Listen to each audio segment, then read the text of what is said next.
Carbon-13 has a spin of 1/2 and is therefore NMR active, and carbon-13 spectra are an important tool for organic chemists.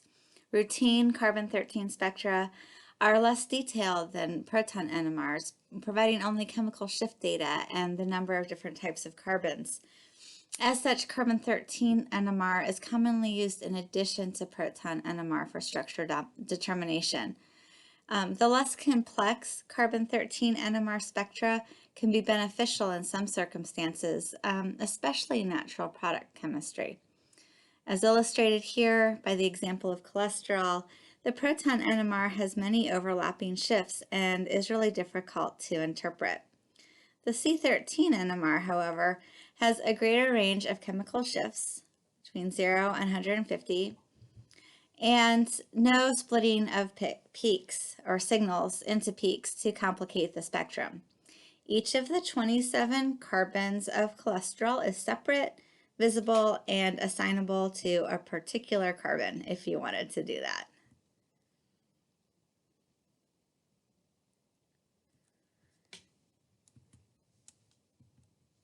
Carbon-13 spectroscopy is similar to proton NMR spectroscopy, in which nuclei in a magnetic field align either parallel or antiparallel to the applied field.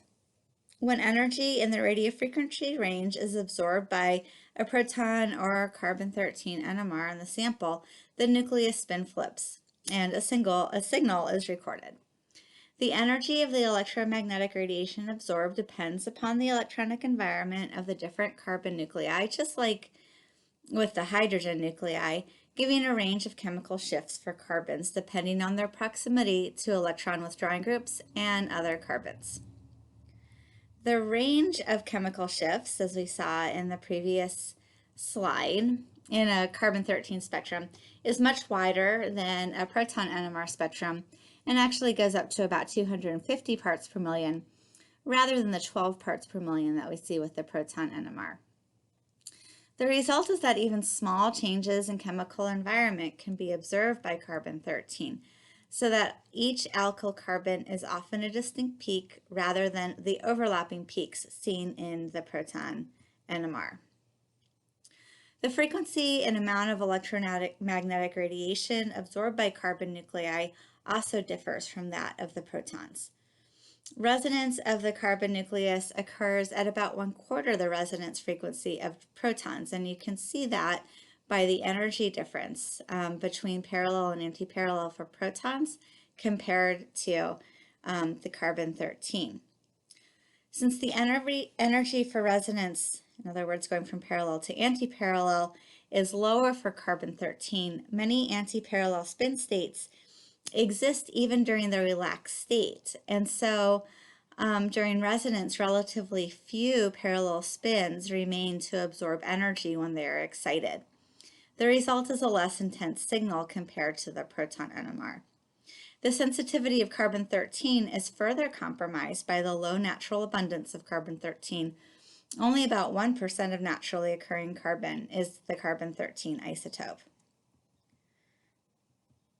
Historically, the low sensitivity of carbon-13 has resulted in carbon-13 lagging behind the development of proton NMR. Older instruments which scan through electromagnetic radiation frequencies or magnetic fields took hours or days to acquire a carbon-13 NMR spectrum.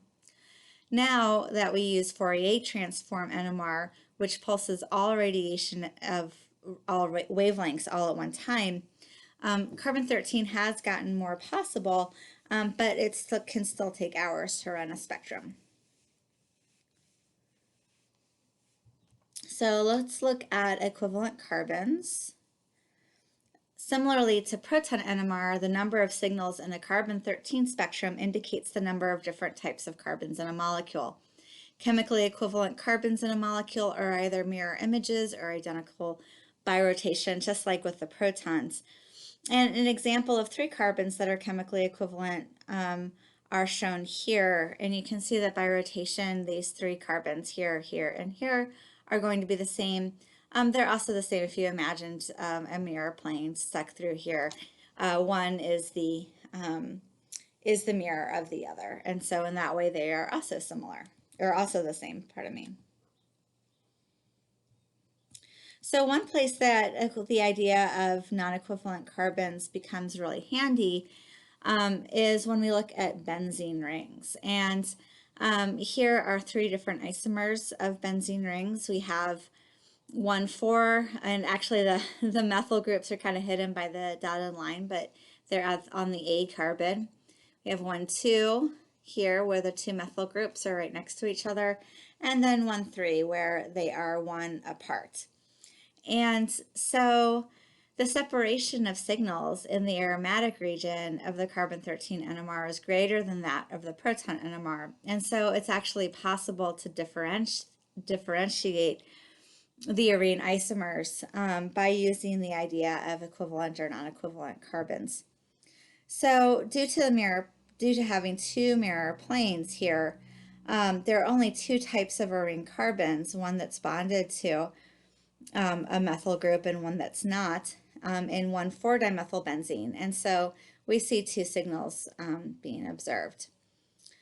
Here in the 1,2 isomer, there are the carbon A's that are bonded to the methyl, and then B and C, which are further away. And so they have three. So since there are three different types of carbons in the benzene ring, we see three signals in the benzene part, or the arene part of the carbon-13 spectrum. And then similarly, four different types of carbons here with the 1,3-dimethylbenzene, we see four signals. So depending on which of these you would see for a substituted benzene, you would know which isomer it was. So the chemical shift is kind of the last point here. The chemical shift of a carbon is influenced by the same factors that influence the chemical shift of a proton spectrum: proximity of electron withdrawing groups and pi bonding. As shown here, electron withdrawing groups deshield the carbon nucleus. So we have halogens, or we have more electronegative elements, oxygen, etc. And so that results in a downfield shift. And that's just like we saw with proton NMR. You can see that the shift is much greater though. Pi bonding also greatly affects chemical shift, where sp2 and sp hybridized carbons are observed downfield of the alkane carbons, like we've seen before. The chemical shifts of proton NMR and carbon-13 NMR do differ in some ways. The ring current of benzene is not as significant in the carbon-13 chemical shift as it is for the proton chemical shift. And so benzene carbons and alkene carbons have similar chemical shifts in the carbon-13. So while the benzene and alkene shifts are similar in carbon-13, the differences between the chemical shifts of saturated carbons like methyl, methylene, methine, these guys here, is actually significant. And so you end up getting a really wide range of the saturated carbon substituents and groups.